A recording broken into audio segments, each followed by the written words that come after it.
Morning guys, my name is Sangeeta Singh and welcome back to my channel spoken English tricks. आज की video में आप guys present continuous tense को समझेंगे और इसके पहले आपने present, past, future, indefinite tenses को समझा। तो गाइस अगर आप वीडियोस को नहीं देखे हैं तो please do check it out, क्योंकि अगर आप अंग्रेजी बोलना चाहते हैं, अगर आप अंग्रेजी पर पकड़ मजबूत करना चाहते हैं तो गाइस टेंसेस की वीडियो आपको देखनी ही होगी। और वीडियो में आगे बढ़ने से पहले गाइज मैं आपको बता दूं कि प्रेजेंट कॉन्टिन्यूअस टेंस का यूज आप किस सिचुएशन में करेंगे और इसके साथ ही साथ गाइज कुछ कॉन्ट्रैक्टेड फॉर्म्स को भी आप समझेंगे। और the most important thing is आप किन वर्ब्स के साथ आईएनजी फॉर्म को यूज नहीं करेंगे।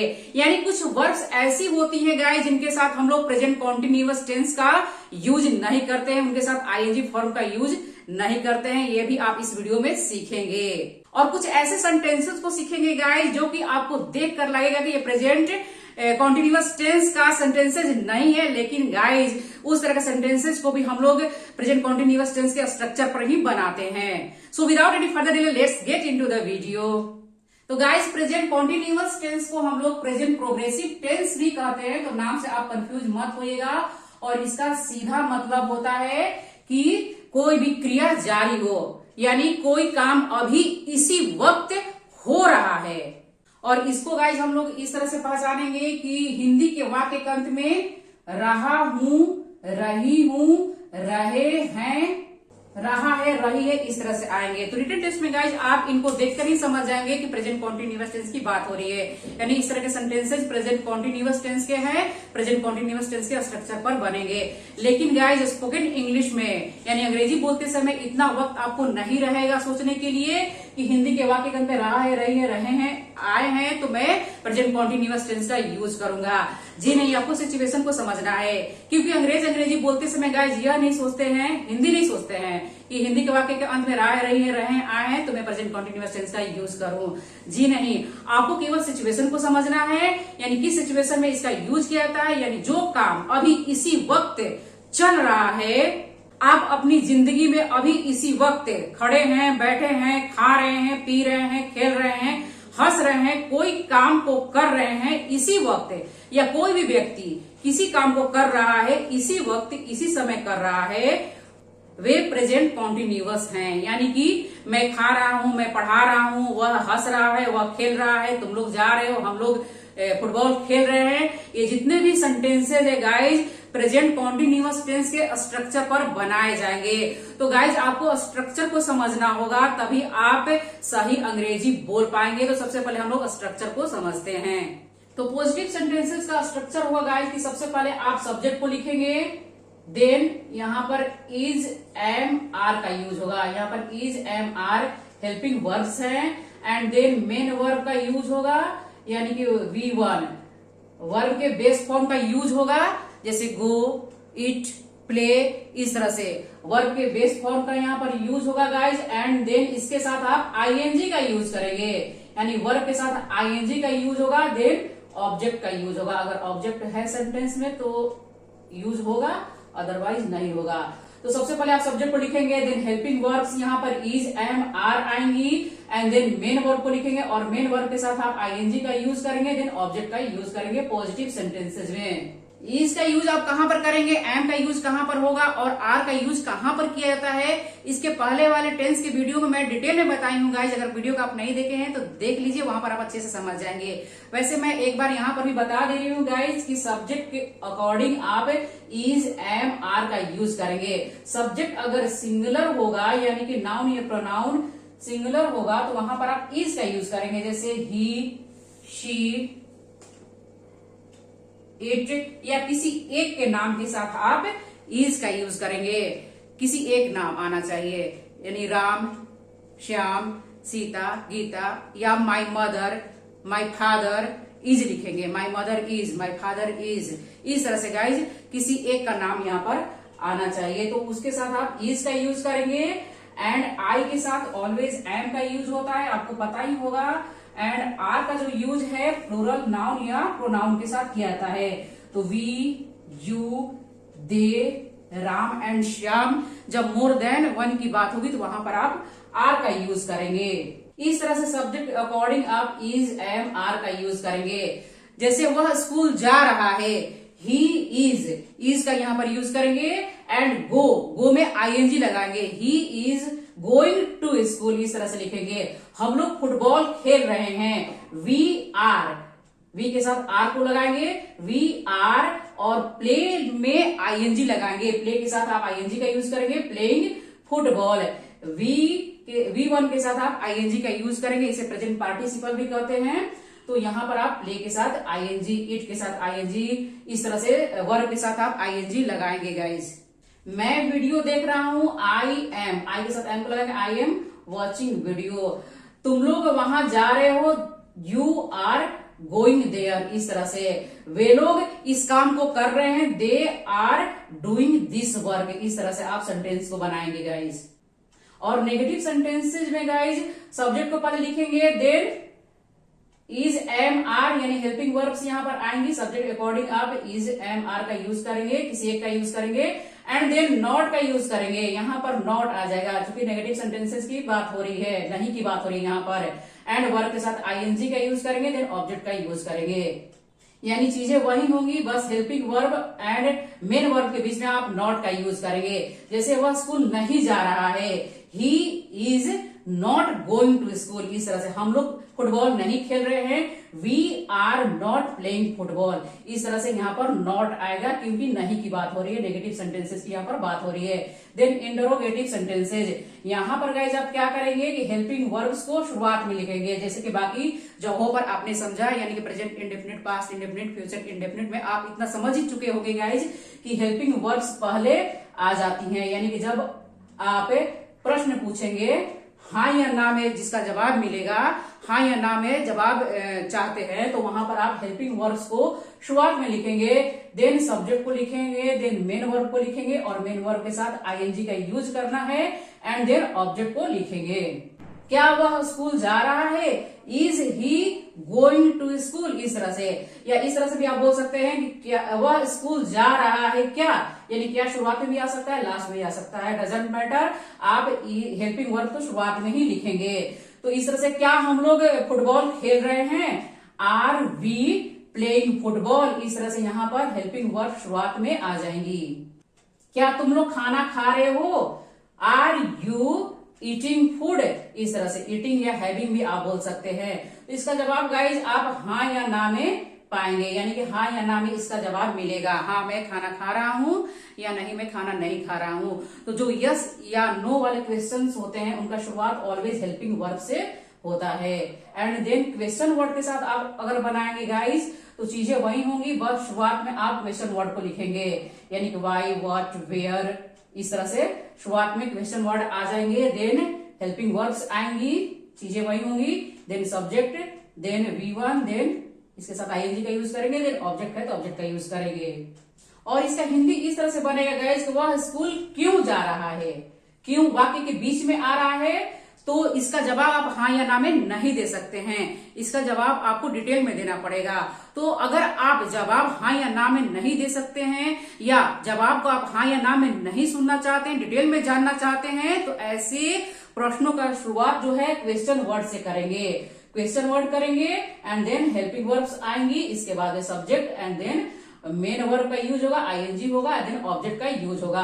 तो सब्जेक्ट के अकॉर्डिंग आप इज एम आर का यूज करेंगे। तो वह स्कूल क्यों जा रहा है, तो सबसे पहले क्यों का लिखेंगे, वाई लिखेंगे, एंड चूंकि सब्जेक्ट ही है तो आप इज का यूज करेंगे, why is he going to school, वह स्कूल क्यों जा रहा है, why is he going to school, वह स्कूल क्यों नहीं जा रहा है। अगर आप इंटरोगेटिव नेगेटिव सेंटेंसेस अगर बनाना चाहते हैं तो यहां पर नॉट का यूज हो जाएगा, यानी कि why is he not going to school, इस तरह से यहां पर सब्जेक्ट और मेन वर्ब के बीच में आप नॉट का यूज करेंगे। तो सब्जेक्ट एंड मेन वर्ब के बीच में आप नॉट का यूज करेंगे, यहां पर नॉट आएगा, ठीक है। तो वह स्कूल क्यों नहीं जा रहा है, इस तरह से हिंदी के वाक्य होगा, क्यों नहीं जा रहा है। तो why is he not going to school, वह स्कूल क्यों जा रहा है, why is he going to school, लेकिन वह स्कूल क्यों नहीं जा रहा है, why is he not going to school, इस तरह से होगा। अगर आप कॉन्ट्रैक्शन के साथ बनाना चाहते हैं गाइज तो वाई के बाद में इज और नॉट को एक साथ आप लिख देंगे तो यहाँ पर इजंट होगा, why isn't he going to school, इस तरह से आप बनाएंगे। वैसे कॉन्ट्रैक्शन का यूज यहाँ पर किस तरह से आप करेंगे पिछले वीडियो में गाइज मैं डिटेल में बताई हूँ, अगर आप नहीं देखे तो प्लीज वीडियो को देख लीजिए, आप वहां पर अच्छे से समझ जाएंगे। और यहाँ पर गाइज इंटरोगेटिव सेंटेंस का ये जो स्ट्रक्चर है यानी कि यस और नो वाला जो स्ट्रक्चर है, अगर यहाँ पर इंटरोगेटिव एंड नेगेटिव की बात करते हैं तो यहाँ पर सब्जेक्ट एंड मेन वर्ब के बीच में यहाँ पर नॉट का यूज होगा। यहाँ पर नॉट आएगा, क्या वह स्कूल नहीं जा रहा है, इस तरह से यहाँ पर नहीं की बात हो रही है। इंटरोगेटिव एंड नेगेटिव जब आप बनाएंगे तो यहाँ पर नॉट आप लिखेंगे, is he not going to school, इस तरह से क्या वह स्कूल नहीं जा रहा है, इस तरह से यहाँ पर नॉट का आप यूज करेंगे। तो आई होप गाइज अब आप इन स्ट्रक्चर्स को समझ चुके हैं, तो अब हम लोग आगे बढ़ेंगे और यह समझेंगे कि प्रेजेंट कॉन्टिन्यूअस टेंस का यूज किन सिचुएशंस में आप करेंगे, किन किन जगहों पर इसका यूज किया जाता है। तो सबसे पहला इसका यूज गाइज जो कि सबसे ज्यादा होता है हम तब करते हैं जब कोई काम बोलते वक्त जारी हो, यानी कि कोई क्रिया वाक्य कहते हुए चल रही है, यानी for an action going on at the time of speaking, बात करते समय हो रहे एक्शन को बताने के लिए इस टेंस का यूज किया जाता है। गाइस अगर मैं बोलूं कि मैं अंग्रेजी पढ़ा रही हूं तो इस समय मैं कौन सा काम कर रही हूं, पढ़ाने का काम कर रही हूं, इस समय इसी वक्त मैं पढ़ाने का काम कर रही हूं, तो ये काम जो है क्रिया जो है जारी है, चल रहा है, काम जो है हो रहा है। आप क्या कर रहे हैं, वीडियो को देख रहे हैं, तो आप कौन सा काम कर रहे हैं, देखने का काम कर रहे हैं, तो ये काम जो है क्रिया जो है जारी है ना, लगातार हो रही है, क्रिया ये चल रही है। तो इस तरह के सेंटेंसेस को बनाने के लिए गाइज हम लोग प्रेजेंट कॉन्टिन्यूअस टेंस के स्ट्रक्चर का यूज करेंगे। जो काम इसी समय इसी वक्त चल रहा है, मैं अंग्रेजी पढ़ा रही हूं, आई एम टीचिंग इंग्लिश, इस तरह से गाइज सेंटेंस को हम लोग बनाएंगे। आई के साथ एम का यूज होगा, टीच के साथ आप आईएनजी का यूज करेंगे एंड देन ऑब्जेक्ट का यूज करेंगे, यह आप पहले ही समझ चुके हैं। अगर मैं बोलूं कि आप मेरी वीडियो को देख रहे हैं तो इस तरह से सेंटेंस को बनाएंगे गाइस कि you are, my marker is not working,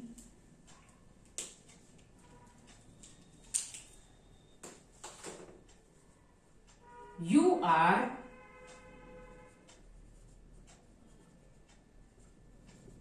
are यहां पर यूज करेंगे, सब्जेक्ट प्लूरल है दैट्स वाई आर का यूज होगा, एंड वॉच के साथ आप आईएनजी का यूज करेंगे, मेन वर्ब के साथ आईएनजी का यूज करेंगे। You are watching my video, इस तरह से सेंटेंस को बनाएंगे गाइज। मैं अंग्रेजी पढ़ा रही हूं, दैट मीन्स पढ़ाने का काम अभी चल रहा है, इस समय इसी वक्त पढ़ाने का काम चल रहा है। I am teaching English, you are watching my video, आप मेरी वीडियो को देख रहे हैं, यानी कि देखने का काम अभी जारी है, चल रहा है। इस तरह से guys I am reading a newspaper now, please wait a second, I am reading a newspaper now, मैं अभी न्यूज पेपर पढ़ रही हूं, दैट मीन्स पढ़ने का काम इस वक्त हो रहा है, यानी वाक्य बोलते समय यह क्रिया चल रही है। तो इस तरह के सेंटेंसेस गाइज हम लोग प्रेजेंट कॉन्टिन्यूअस टेंस के स्ट्रक्चर पर बनाएंगे। ही इज सिंगिंग अ सॉन्ग, वह एक गाना गा रहा है, रही है, रहे हैं, आ रहा है वाक्य के अंत में, लेकिन आपको सिचुएशन को देखना है कि यह काम अभी इसी समय चल रहा है, प्रेजेंट में चल रहा है। तो इसको इस तरह से आप बनाएंगे कि he is singing a song, वह एक गाना गा रहा है, तो ही सब्जेक्ट सिंगुलर है दैट्स वाई आप इज का यूज करेंगे, देन मेन वर्ब के साथ आप आईएनजी का यूज करेंगे एंड देन ऑब्जेक्ट का यूज करेंगे। सब्जेक्ट एंड इज यहाँ पर हेल्पिंग वर्ब एंड सिंगिंग यहाँ पर main verb and then a song यहाँ पर ऑब्जेक्ट हुआ गाइज। इस तरह से आप सेंटेंस को बनाए गाइज। अगर आप नेगेटिव सेंटेंस को बनाते हैं तो ही इज नॉट का आप यहां पर यूज करेंगे, ही is not singing a song, इस तरह से नेगेटिव सेंटेंस बनाएंगे गाइज। एंड इंटरोगेटिव सेंटेंसेस यानी कि हेल्पिंग वर्ब को आप बाहर कर देंगे, शुरुआत में लिखेंगे इज है तो यहां पर सब्जेक्ट चूंकि सिंगुलर है दैट्स वाई आप यहां पर क्या करेंगे, इज का यूज करेंगे, is he singing a song, इस तरह से सेंटेंस को बनाएंगे। वह गाना नहीं गा रहा है, he is not singing a song. क्या वह गाना गा रहा है, is he singing a song. क्या वह गाना नहीं गा रहा है, is he not singing a song. इस तरह से सेंटेंस को आप बनाएंगे गाइज। यहां पर ही सब्जेक्ट के बाद में नॉट का यूज करेंगे, सब्जेक्ट एंड मेन वर्ब के बीच में नॉट आएगा गाइज। वह गाना क्यों नहीं गा रहा है, क्यों नहीं गा रहा है, क्वेश्चन वर्ड को लिखेंगे and then why. Is he not singing a song, इस तरह सेंटेंस को बनाएंगे। Why is he not singing a song, और कॉन्ट्रैक्शन के साथ इस तरह से बनाएंगे गाइस कि वाई के बाद में इज और नॉट, इजंट का आप यहां पर यूज करेंगे and then he singing a song, इस तरह से सेंटेंस को आप बनाएंगे। नॉट यहां पर आ गया है तो अगेन यहां पर नॉट आप यूज नहीं करेंगे। Why isn't he singing a song, इस तरह से सेंटेंस को बनाएंगे गाइस। अगर यहाँ नॉट में बात नहीं होगी, नहीं में बात नहीं होगी, वह गाना क्यों गा रहा है, तो why is he singing a song, इस तरह से आप सेंटेंस को बनाएंगे। तो आई होप गाइस अब आप इतना समझ चुके हैं। यहाँ पर यानी कि सब्जेक्ट सिंगुलर है, दैट्स व्हाई हम लोग इज का यूज किए हैं। अगर सब्जेक्ट प्लूरल आएगा तो आप यहाँ पर आर का यूज करेंगे एंड आई के साथ आप एम का यूज करेंगे। और दूसरा इस टेंस का use guys for an action happening. I have written wrong.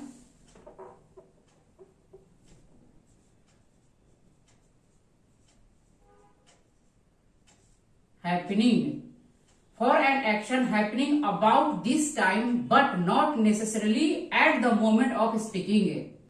इस टेंस का यूज गाइज हम ऐसे काम को बताने के लिए भी करते हैं जो इन दिनों हो रहा है, जरूरी नहीं है कि बोलते वक्त हो रहा है।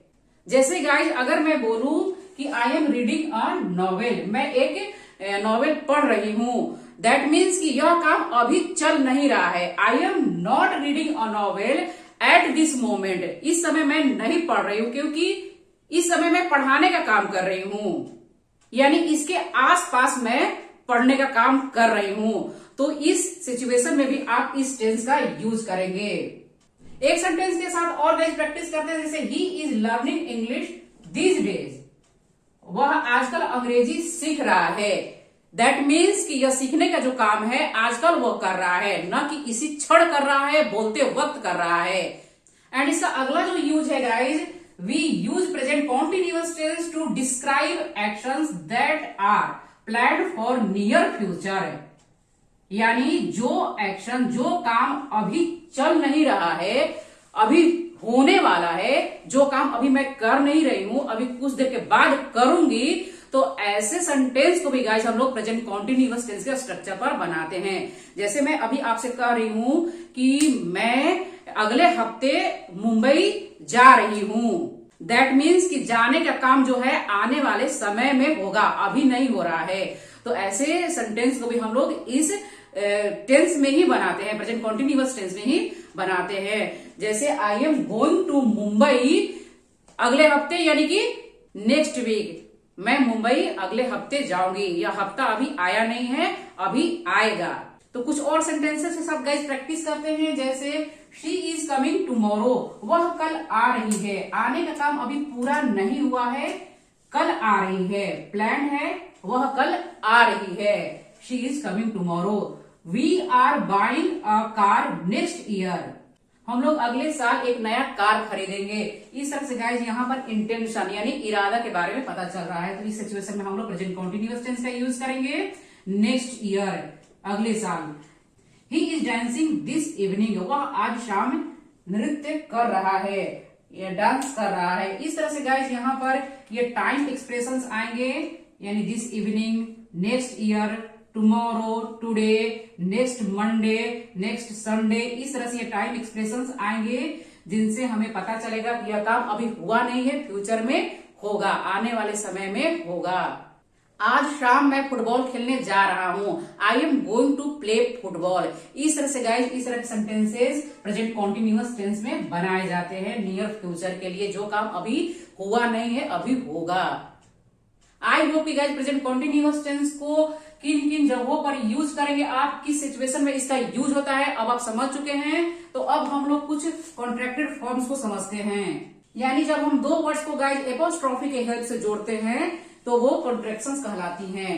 तो यहाँ पर आई एम को अगर आप जोड़ते हैं तो यहाँ पर एम हो जाएगा, इसका आप प्रोनाउंस इस तरह से करेंगे एम।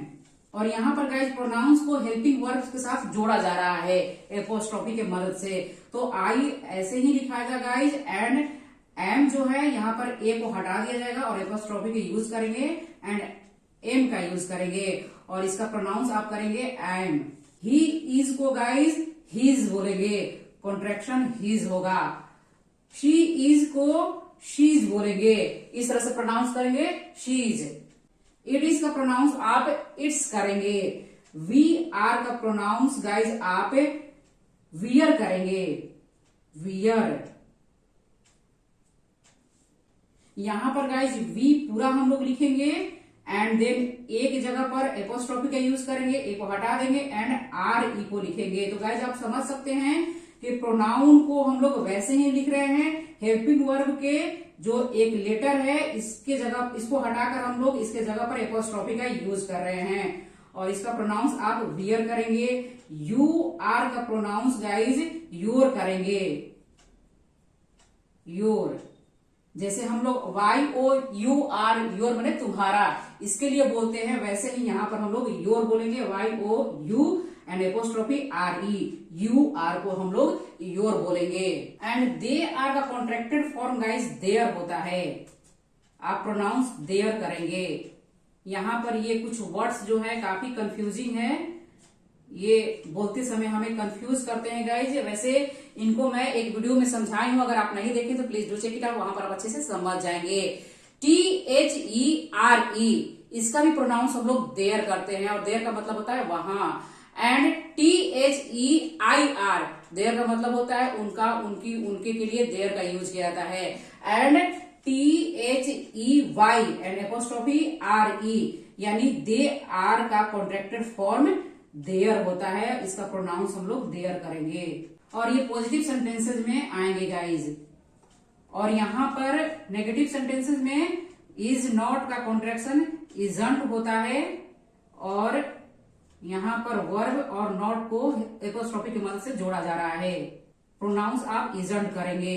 आर नॉट का आरंट होता है, वे लोग वहां नहीं जा रहे हैं, दे आरंट गोइंग देयर, इस तरह से आप आरंट का यूज करेंगे। एम नॉट का कंट्रैक्शन गाइज एंड होता है, वैसे ain't, is not, are not, has not, have not and am not सबका कॉन्ट्रैक्शन एंड ही होता है और इसका प्रोनाउंस इस तरह से आप करेंगे एंड। लेकिन गाइस मैं एक बात बता दूं कि एम नॉट का कॉन्ट्रैक्शन नहीं होता है, बोलचाल में एंड हम लोग बोलते हैं और पहचानेंगे कैसे कि एंड जो आया है इज नॉट का कॉन्ट्रैक्शन है कि आर नॉट का है कि हैज नॉट का है। अब इसके बाद जो वर्ब आएंगी उसके हिसाब से आप समझेंगे, यानी कि हैज नॉट के बाद में वर्ब के थर्ड फॉर्म आएगा तो आप समझ जाइएगा कि यहाँ पर हैज नॉट का यूज किया गया है। और सबसे इंटरेस्टिंग बात यह है गाइस कि अगर आप क्वेश्चन टेक्स्ट में एम नॉट का कॉन्ट्रैक्शन करेंगे तो एम नॉट को एंड नहीं लिखेंगे, आरंट लिखेंगे, ये वाला यहां पर आएगा। एम नॉट का कंट्रैक्शन क्वेश्चन टेक्स्ट में आरंट आएगा, जैसे आई एम फाइन, आरंट आई, इस तरह से यहां पर क्वेश्चन में आप आरंट का ही यूज करेंगे, एंड का यूज नहीं करेंगे। इस तरह से गाइस अगर आपको सेंटेंस बनाना है तो दो तरीके से आप बनाकर बोल सकते हैं, जैसे कि वह गाना नहीं गा रहा है तो ही के साथ आप क्या करेंगे, इजंट का यूज करेंगे, ही इजंट सिंगिंग अ सॉन्ग, इस तरह से बनाएंगे। और इस तरीके से भी आप बना सकते हैं कि ही इज को कॉन्ट्रैक्शन में लाकर यानी कि हिज बोलेंगे, his not singing a song. इस तरह से एक सेंटेंस को आप दो तरीके से बनाकर बोल सकते हैं, लेकिन तीसरा तरीका मत अपनाइएगा, यानी कि एंड को भी यूज कर दें और इधर से भी कोई कॉन्ट्रैक्शन यूज कर लें, तो ये गलत हो जाएगा गाइस।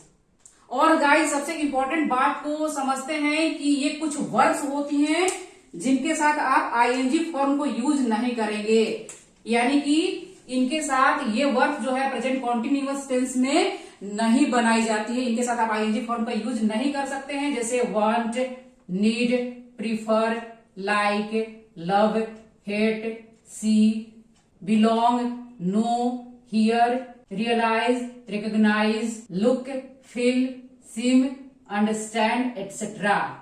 मुझे एक गिलास पानी चाहिए, I want a glass of water. I am wanting a glass of water नहीं बोलेंगे। वांट के साथ आप वांटिंग नहीं करेंगे, नीड के साथ आप नीडिंग नहीं करेंगे, प्रीफर के साथ आप प्रीफरिंग नहीं करेंगे। इस तरह से गाइज फील, सिम, इसके साथ आप आईएनजी का यूज नहीं कर सकते हैं। तुम ब्यूटीफुल, सुंदर दिख रही हो, यू आर लुकिंग ब्यूटीफुल ना बोल के यू लुक ब्यूटीफुल बोलेंगे। वह हैंडसम दिख रहा है, ही इज लुकिंग हैंडसम ना बोल के ही लुक्स हैंडसम बोलेंगे। मैं समझ रही हूं, आई एम अंडरस्टैंडिंग नहीं बोल के आप बोलेंगे आई अंडरस्टैंड। इस तरह से गाइज इन वर्ब्स के साथ आप आईएनजी फॉर्म का यूज नहीं कर सकते हैं। अंग्रेजी अगर आप बोल रहे हैं गाइज तो सही अंग्रेजी बोलना सीखिए, यानी कि कहां पर आपको आईएनजी फॉर्म का यूज करना है और किन वर्ब के साथ आईएनजी फॉर्म का यूज नहीं करना है, यह भी जानना बहुत जरूरी है। तो गाइज अब आप लीजिए स्क्रीनशॉट और इसके बाद हम लोग कुछ और चीजों को समझेंगे जो कि बहुत ही इंपॉर्टेंट है। तो अब हम लोग गाइज किस तरह से वर्ब में आईएनजी जोड़ेंगे जो कि स्पेलिंग चेंज हो जाती है, यह समझ लेते हैं। So the first rule is, यदि वर्ब्स के अंत में ई हो तो आईएनजी लगाते समय ई को हटा देते हैं। जैसे कम, यहां पर ध्यान दीजिए गाइज कि ई आ रहा है तो ई को यहां पर हटा देना है, यानी आईएनजी को जोड़ते समय ई यहां से हट जाएगा। तो इस तरह से बनेगा कमिंग, यहां पर ई नहीं आएगा, कमिंग इस तरह से लिखेंगे आप। राइट, राइट में लास्ट में ई आ रहा है तो ई को हटा देंगे, आईएनजी जोड़ते समय यहाँ पर राइटिंग लिखेंगे। अगेन देख रहे हैं यहाँ पर ई नहीं आया है, इस तरह से स्पेलिंग यहाँ पर चेंज हो जाएगा, यानी कि ई यहाँ से हट जाएगा आईएनजी जोड़ते समय। लास्ट में ई आएगा तो, वर्ब के अंत में ई आएगा तो। गिव, गिविंग, इस तरह से यहाँ से ई हट जाएगा और आईएनजी यहाँ पर ऐड हो जाएगा। द नेक्स्ट वन इज, यदि वर्ब के अंत में आई ई हो तो आईएनजी लगाते समय आई ई का वाई हो जाता है। जैसे डाई, यहां पर गाइस ध्यान दीजिएगा कि आई और ई वर्ब के अंत में आया है तो इसके जगह पर आप वाई लिखेंगे, यानी कि आईएनजी जोड़ते समय आई और ई की जगह पर वाई हो जाएगा। इस तरह से यहाँ पर डाइंग होगा, लाई, लाइन हो जाएगा, यानी कि यहाँ पर आप आई और ई की जगह वाई लिखेंगे, देन आईएनजी को जोड़ देंगे। टाई, टाइंग, इस तरह से आप यहाँ पर आई और ई के जगह वाई लिखेंगे, देन आईएनजी को ऐड कर देंगे।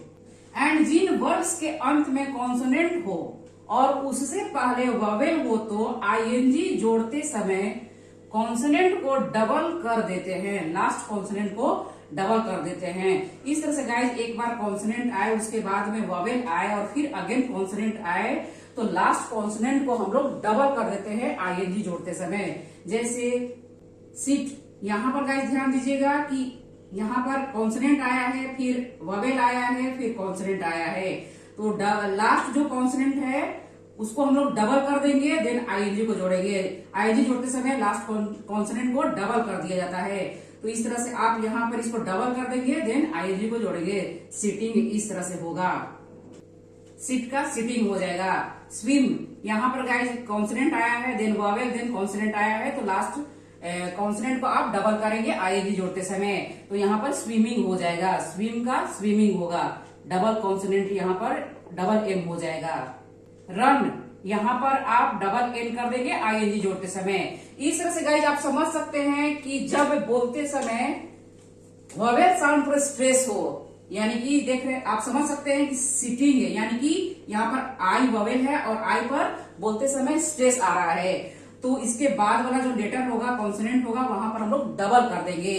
स्विम, आई पर यहाँ पर स्ट्रेस आ रहा है, स्विमिंग, इस तरह से।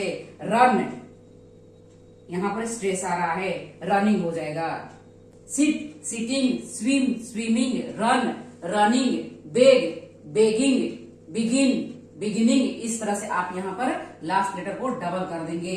लेकिन जब WRY कॉन्सोनेंट WRY वर्ब्स के अंत में, शब्दों के अंत में आए तो डबल नहीं करेंगे, यहाँ पर आपको डबल नहीं करना है। जैसे ग्रो, ग्रो में यहाँ पर W आया है, वर्ब के अंत में W आया है, तो यहाँ पर आप W को डबल नहीं करेंगे, सिर्फ यहाँ पर आईएनजी लिखेंगे। ग्रोइंग, आईएनजी जोड़ते समय यहाँ पर लास्ट लेटर को डबल नहीं करना है। ग्रोइंग, प्ले, वाई आया है लास्ट में, तो यहाँ पर आप आईएनजी सिर्फ लिखेंगे। प्लेइंग करेंगे। वाटर, आईएनजी जोड़ेंगे, आर आया है यहाँ पर लास्ट में, तो आप क्या लिखेंगे? वाटरिंग, यानी सिर्फ और सिर्फ आईएनजी को जोड़ेंगे। यहाँ पर स्पेलिंग चेंज नहीं होगा। एंटर, यहाँ पर आईएनजी करेंगे, डबल नहीं करेंगे। यहाँ पर कॉन्सोनेंट को से में आईएनजी जोड़ेंगे, से ही हो जाएगा। यहाँ पर आप डबलिंग नहीं करेंगे। इस तरह से गाइस आप समझ सकते हैं कि यहाँ वोवेल साउंड पर स्ट्रेस नहीं आ रहा है। एंड जिन शब्दों के अंत में एन कॉन्सोनेंट हो तो वहां पर भी हम लोग डबल नहीं करेंगे। ओपन, इसमें आप क्या करेंगे? आईएनजी जोड़ेंगे, यहाँ पर डबल नहीं करेंगे, यानी लास्ट लेटर को आप डबल एन यहाँ पर नहीं लिखेंगे। क्योंकि गाइस इस तरह से भी आप समझ सकते हैं कि ई यहाँ पर वोवेल है और वोवेल साउंड पर स्ट्रेस नहीं आ रहा है। ओपन हम लोग नहीं बोल रहे हैं ना। पार्डन, यहाँ पर भी आप आईएनजी जोड़ेंगे। इस तरह से यहाँ पर लास्ट कॉन्सोनेंट को आप डबल नहीं करेंगे।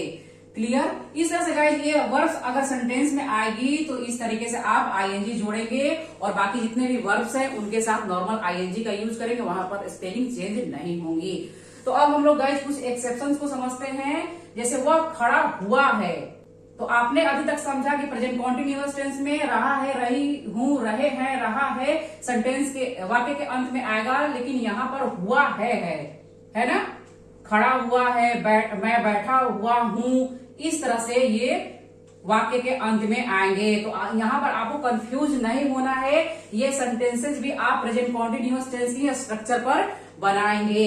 जैसे वह खड़ा हुआ है, ही इज स्टैंडिंग। इस तरह से यहाँ पर आप इज एम आर का ही यूज करेंगे एंड देन वर्ब में आईएनजी को ऐड करेंगे। सब्जेक्ट के अकॉर्डिंग आप इज एम आर का यूज करेंगे। ये प्रेजेंट कॉन्टिन्यूअस टेंस में ही बनाए जाएंगे सेंटेंसेस। मैं बैठा हुआ हूँ, आई एम सिटिंग, इस तरह से बनाएंगे। वे लेटे हुए हैं, दे आर लाइंग, इस तरह से बनाएंगे आप। तुम पहने हुए हो, यू आर वियरिंग, इस तरह से बनाएंगे। तो अब हम लोग गाइस कुछ सेंटेंसेस के साथ प्रैक्टिस करेंगे और यहाँ पर आप बहुत इंजॉय करने वाले हैं। तो first one is I am not sitting, मैं बैठा हुआ नहीं हूँ। यहाँ पर आई और एम को एक साथ यानी कॉन्ट्रैक्शन में लिखेंगे तो आई एम हो जाएगा। एम नॉट सिटिंग, इस तरह से भी आप बोल सकते हैं। यानी यहाँ पर एक सेंटेंस को दो तरह से बोल सकते हैं। तो देखिए कितना मजा आने वाला है। यहाँ पर आई एम नॉट सिटिंग इस तरह से आप बोल सकते हैं, या आई एम नॉट को ब्लेंड करके एंड बोल सकते हैं, आई एंड सिटिंग, इस तरह से भी आप बोल सकते हैं। एम नॉट का कॉन्ट्रैक्शन एंड होता है, जैसे कि मैंने पहले बताया। तो गाइज यहाँ पर आई एम को भी आप एम कर सकते हैं, एम नॉट सिटिंग, या आई एंड सिटिंग, इस तरह से। तो यहाँ पर एम नॉट का कॉन्ट्रैक्शन क्या करेंगे? एंड नहीं लिखेंगे, क्योंकि यहाँ पर क्वेश्चन आ गया है। और जैसा कि गाइज मैंने पहले ही बताया कि क्वेश्चन में एम नॉट का एंड नहीं लिखा जाता है, आंज लिखा जाता है। एम नॉट का कॉन्ट्रैक्शन यहाँ पर आंज होगा, है ना। यहाँ पर आप एंड नहीं लिखेंगे, एंड लिखेंगे तो गलत हो जाएगा। क्वेश्चन में ऑलवेज एम नॉट का कॉन्ट्रैक्शन आंज ही होगा। आंज आई सिटिंग, इस तरह से आप बोलेंगे। ही इज, अब यहाँ पर he is writing a letter, एक पत्र लिख रहा है, तो यहाँ पर ही इज को आप कॉन्ट्रैक्शन में लिखेंगे तो हीज हो जाएगा। He is writing a letter, इस तरह से आप एक फ्लो में बोल सकते हैं। और ही को आप ऐसे ही छोड़ दें सब्जेक्ट को, और इज नॉट को अगर आप यहाँ पर नॉट लिख देते हैं, हिज, अब इस नेगेटिव सेंटेंस को बना दिया आप, he is not writing a letter, वह एक पत्र नहीं लिख रहा है। एंड देन ही को आप सब्जेक्ट को ऐसे लिखेंगे। इज नॉट को अगर आप कॉन्ट्रैक्शन में लिखते हैं तो इजंट हो जाएगा, ही इजंट राइटिंग अ लेटर। इस तरह से आप दो तरीके से बोल सकते हैं। He is writing a letter, वह एक पत्र लिख रहा है। He is not writing a letter, वह एक पत्र नहीं लिख रहा है। He isn't writing a letter, इसको आप इस तरह से भी बोल सकते हैं और इस तरह से भी बोल सकते हैं। दे आर का कॉन्ट्रैक्शन देयर होता है और यू आर का योर होता है, तो प्रोनाउंस देयर करेंगे। There holding a seminar next month, वे लोग अगले महीने एक सेमिनार रख रहे हैं। तो इस तरह से गाइज यहाँ पर आप सेंटेंस जो है प्रेजेंट कॉन्टिन्यूअस टेंस का ही है, निकट भविष्य की बात हो रही है, काम अभी शुरू नहीं हुआ है, अगले महीने शुरू होगा, तो आप समझ सकते हैं कि ये सेंटेंस जो है प्रेजेंट कॉन्टिन्यूअस टेंस का ही है। शी इज, अब शी इज का कॉन्ट्रैक्शन यहाँ पर शीज हम लोग लिखे हैं। Reading the books very regularly this days, वह नियमित रूप से आजकल किताबें पढ़ रही है। हालांकि बोलते समय नहीं पढ़ रही है, लेकिन आजकल यानी इन दिनों पढ़ रही है। इस तरह से गाइज ये जो एक्शन है दिखाई नहीं देता है, लेकिन इन दिनों चल रहा है। तो अब आप गाइज ले लीजिए स्क्रीनशॉट। आई होप कि गाइज आज का लेसन आपको बहुत पसंद आया होगा। आपने इस वीडियो में गाइज उन सारी चीजों को समझ लिया जो प्रेजेंट कॉन्टिन्यूअस टेंस के लिए जरूरी हैं। तो आपको अब ये करना है गाइज कि इन सेंटेंसेस के साथ बोलने की प्रैक्टिस करिए, यानी जो भी चीजों को आप सीखते हैं उनको यानी उनके ऊपर सेंटेंस बना के डे टू डे लाइफ में अपने बोलने की प्रैक्टिस करेंगे। अंग्रेजी गाइज बोलेंगे तभी आएगी, अंग्रेजी बोलने से ही आएगी। अगर गाइज आपको वीडियो अच्छी लगी हो तो प्लीज प्लीज प्लीज वीडियो को लाइक जरूर कर दें, चैनल पर नया है तो सब्सक्राइब कर दें और साथ ही साथ बेल के निशान को दबा दें ताकि आने वाले वीडियो को नोटिफिकेशन आपको मिल जाए। अपने दोस्तों में शेयर करना मत भूले गाइज। नेक्स्ट वीडियो मिलते हैं, तब तक के लिए thank you guys. Keep learning, keep practising.